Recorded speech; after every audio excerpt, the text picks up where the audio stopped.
আজ ভূত কল্পনায় নিয়ে আসলাম এক ভৌতিক গল্প। এই গল্পের নাম হলো শোক।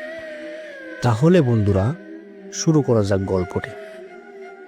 একটি ছেলে রাতে একা ঘুমাচ্ছিল। হঠাৎ জানলার পাশে কাচের আলো পড়ে। সে উঠে দেখে বাইরে কেউ দাঁড়িয়ে নেই, কিন্তু জানলার কাছে জোড়া চোখ তাকিয়ে আছে ওর দিকে।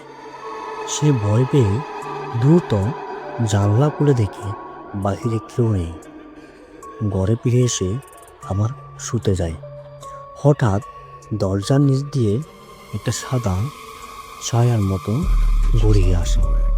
সেই ছায়াটি একটু পরে কথা বলে, আমার তোমার চোখ পছন্দ হয়েছে। ছেলেটিকে বলে, এবার আমার মুখ দেখতে চাও তুমি?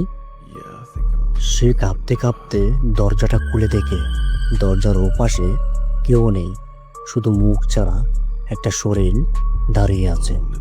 আর পেছনে দেয়ালে লেখা আছে, ওর মুখ তোমার জন্য রেখে গেলাম।